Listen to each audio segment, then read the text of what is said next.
नमस्कार दोस्तों, आज हम आपको भारतीय इतिहास के 10 ऐसे रोमांचक और चौंकाने वाले तथ्यों के बारे में बताने जा रहे हैं जिन्हें सुनकर आप हैरान रह जाएंगे। तो चलिए शुरू करते हैं। दोस्तों, ताजमहल की खूबसूरती का हर कोई दीवाना है। इसकी अद्वितीय वास्तुकला और सफेद संगमरमर की चमक ने इसे दुनिया के 7 अजूबों में से एक बना दिया है। लेकिन क्या आपने कभी सोचा है कि इस अद्भुत इमारत के पीछे कितनी कहानियां छुपी हो सकती हैं? मगर क्या आप जानते हैं, एक दौर था जब यह सफेद संगमरमर का मकबरा सोने की चमक से जगमगाता था। हाँ, आपने सही सुना। ऐसा कहा जाता है कि ताजमहल की गुंबद और मीनारें कभी शुद्ध सोने से जड्डी हुई थीं। कई इतिहासकार मानते हैं कि ताजमहल की गुंबद और मीनारें शुद्ध सोने से जड्डी हुई थीं। यह सोना ताजमहल को एक अद्वितीय और भव्य रूप देता था, जो दूर दूर से आने वाले पर्यटकों को मंत्रमुग्ध कर देता था।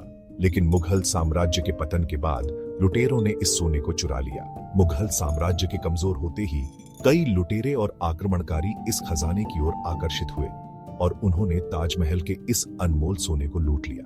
क्या यह सचमुच सोने का बना था? ये तो इतिहास के पन्ने ही जानते हैं। कई प्राचीन दस्तावेज और इतिहासकार इस बात की पुष्टि करते हैं, लेकिन कुछ लोग इसे महज एक कहानी मानते हैं। ताजमहल की इस रहस्यमयी कहानी ने इसे और भी आकर्षक बना दिया है। तो दोस्तों, अगली बार जब आप ताजमहल देखने जाएं, तो इस कहानी को याद रखें और सोचें कि कभी ये अद्भुत इमारत सोने से जगमगाती होगी।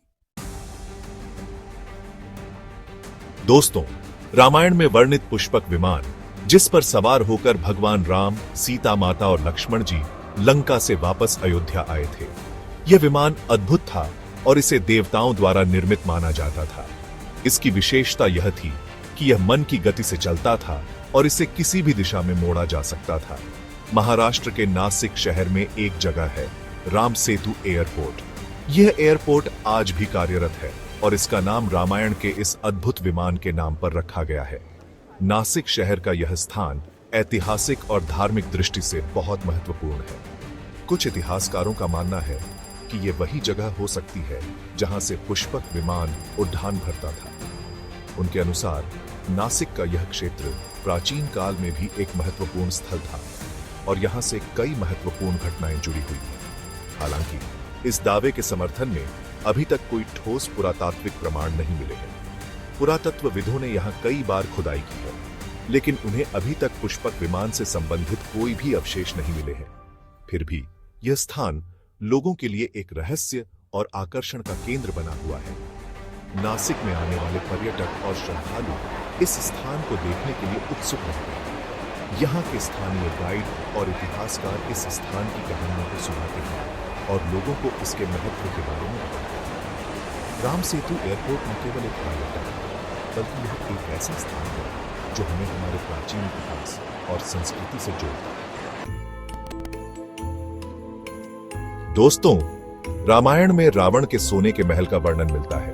श्रीलंका में सिगिरिया नामक जगह पर एक प्राचीन महल के अवशेष मिले हैं, जिसे कुछ लोग रावण के सोने के महल से जोड़कर देखते हैं। सिगिरिया का यह प्राचीन महल वास्तुकला का अद्भुत नमूना है। हालांकि यह कहना मुश्किल है कि यह महल वाकई रावण का था या नहीं। दोस्तों, हीरे सबसे पहले भारत में ही मिले थे। प्राचीन काल में भारत हीरे का एकमात्र स्रोत हुआ करता था।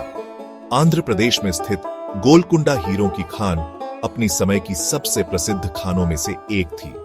विश्व प्रसिद्ध कोहिनूर हीरा भी इसी खदान से निकला था। दोस्तों, मौर्य वंश के संस्थापक सम्राट चंद्रगुप्त मौर्य और उनके महान गुरु चाणक्य ने एक ऐसे जासूसी नेटवर्क की स्थापना की थी जिसकी मिसाल दुनिया भर में दी जाती है। यह जासूसी नेटवर्क इतना मजबूत और विस्तृत था कि इसकी नजर हर छोटी से छोटी गतिविधि पर रहती थी। कहा जाता है कि इस जासूसी नेटवर्क में महिलाओं की भी अहम भूमिका होती थी। दोस्तों, जयपुर में स्थित जल महल पानी के बीचों बीच स्थित है। 14वीं शताब्दी में दिल्ली सल्तनत के शासक अलाउद्दीन खिलजी ने इस महल का निर्माण करवाया था। यह महल दुश्मनों की नजरों से ओझल रहता था और यहां से दुश्मनों पर नजर रखना आसान होता था। जल महल का आधा हिस्सा पानी में डूबा रहता है। आज जल महल एक प्रसिद्ध पर्यटन स्थल है। दोस्तों, प्रहलाद और हिरण्यकश्यप की कथा हमें अच्छाई और बुराई के संघर्ष की याद दिलाती है। यह कहानी भारतीय पौराणिक कथाओं में एक महत्वपूर्ण स्थान रखती है और हमें यह सिखाती है कि सत्य और धर्म की हमेशा विजय होती है। हिरण्यकश्यप, जो कि एक अत्याचारी राजा था, ने अपने पुत्र प्रहलाद को भगवान विष्णु की भक्ति करने के कारण अनेकों अत्याचार सहा। हिरण्यकश्यप ने प्रहलाद को मारने के लिए कई प्रयास किए, लेकिन हर बार भगवान विष्णु ने प्रहलाद की रक्षा की। अंत में भगवान विष्णु को नृसिंह अवतार लेना पड़ रहा। नृसिंह, जो आधे मानव और आधे सिंह के रूप में प्रकट हुए, ने हिरण्यकश्यप का वध किया। यह अवतार भगवान विष्णु के 10 अवतारों में से एक है और इसे धर्म की रक्षा के लिए लिया गया था। भारत में कई ऐसे प्राचीन मंदिर हैं जहां आज भी नृसिंह स्तंभ मौजूद हैं। इन स्तंभों पर नृसिंह अवतार की कहानियां और चित्रण उकेरे गए हैं, जो इस घटना की ऐतिहासिकता को दर्शाते हैं। क्या यह स्तंभ वाकई उसी घटना के प्रमाण हैं? यह सवाल आज भी इतिहासकारों और पुरातत्वविदों के बीच चर्चा का विषय बना हुआ है। कुछ लोग मानते हैं कि यह स्तंभ उस समय की घटनाओं का साक्ष्य है, जबकि अन्य इसे मात्र एक पौराणिक कथा मानते हैं। यह तो आपको ही तय करना है। क्या आप मानते हैं कि यह प्राचीन स्तंभ और मंदिर हिरण्यकश्यप की मौत के प्रमाण है, या यह केवल एक धार्मिक कथा है? यह निर्णय आपके विश्वास और दृष्टिकोण पर निर्भर करता है। भारतीय संस्कृति और इतिहास में ऐसी कई कहानियां हैं जो हमें सोचने पर मजबूर करती हैं। दोस्तों, महाभारत के युद्ध में ब्रह्मशिर अस्त्र का प्रयोग हुआ था, जिसे आज के समय में बायोलॉजिकल वेपन कहा जाएगा। कहा जाता है कि इसके प्रयोग से कई पीढ़ियों तक लोगों को बीमारियों का सामना करना पड़ रहा था। क्या यह सच है? यह एक ऐसा रहस्य है जो आज भी इतिहास के पन्नों में दफन है। दोस्तों, प्राचीन काल में राजा महाराजा मिथ्रिडेटिज्म तकनीक से अपने आप को जहर से बचाते थे। इस तकनीक के तहत राजा को धीरे धीरे जहर की मात्रा बढ़ाते हुए दिया जाता था। मुगल और राजपूत शासकों में यह प्रथा काफी प्रचलित थी।